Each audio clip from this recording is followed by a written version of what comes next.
Welcome to The Explainer, where we break down big ideas. Today, we're tackling a massive contradiction right at the heart of one of the most important books ever written, George Orwell's 1984. So, here's the thing you need to know about George Orwell. He was famously, and I mean famously, skeptical of organized religion. He was a fierce critic. And that's exactly what makes a key phrase in his novel, 1984, so incredibly puzzling. There it is. God is power. It's such a powerful declarative sentence. But what's really wild is who says it. This line shows up late in the book, and it's spoken by the very architects of this completely atheistic totalitarian state. So what is going on here?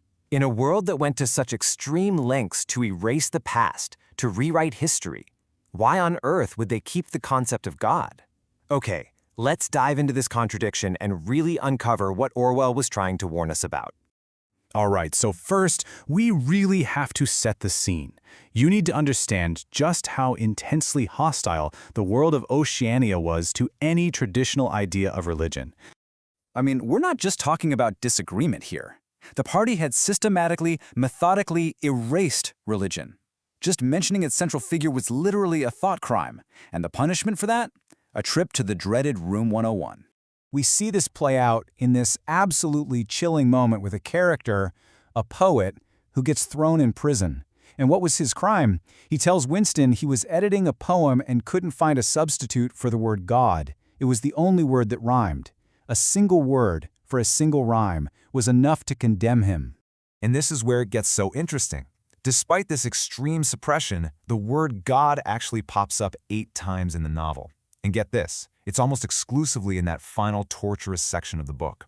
Now, if you know Orwell, you know that's not an accident. That's a clue. And that clue starts to unravel when the novel's antagonist, the chilling O'Brien, finally reveals the party's true philosophy to our protagonist, Winston Smith. O'Brien flat out tells him, "We are the priests of power. God is power." He explains that the party has zero interest in the old God. Why would they? They've created a brand new one. For them, power isn't just a tool, it is the ultimate object of worship. And then O'Brien breaks down this terrifying new theology. First, he says power has to be collective.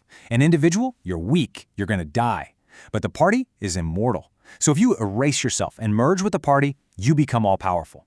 Second, power isn't just about controlling the body, it's about controlling the mind, controlling reality itself. And third, the final piece, power replaces God.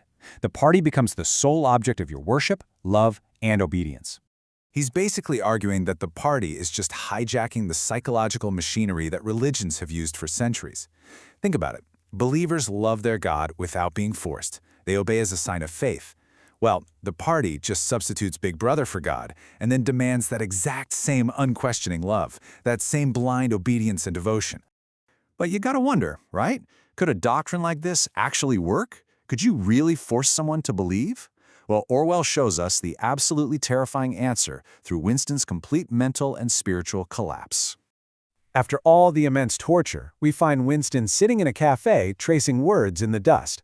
And this scene just brilliantly shows his total capitulation. You see the steps of his submission. First, he accepts their slogans, writing, "Freedom is slavery." Then, he accepts their control over basic reality, writing, "2 and 2 make 5." And finally, he arrives at the ultimate submission, the core of their new religion.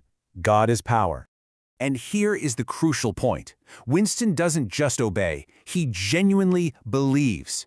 He accepts everything. He willingly lets go of his own memories and accepts the party's version of reality as the only truth. This is the terrifying success of their doctrine. They didn't just break his body, they captured his soul. And all of this brings us to Orwell's ultimate warning, one that extends far, far beyond the pages of a novel and into our own world. See, by equating God with power, Orwell gives us the complete totalitarian playbook. These aren't just random acts of cruelty. It's a system. You have constant surveillance. Remember, they watched Winston for 7 years. Relentless propaganda, perpetual war to make people accept sacrifice. But the final crucial step is replacing religious belief with a political ideology and deifying a political leader. He's warning us that when any political party or leader starts demanding the kind of total devotion that was once reserved for a god, it inevitably leads to destruction. The goal is no longer just to govern, but to be the ultimate authority on reality itself. And that leaves us with a final, chilling question to consider in our own time. When power demands worship, is it still just politics? At what point does that political devotion cross the line and become a form of worship? Orwell's terrifying warning is that that line is much, much thinner than we think.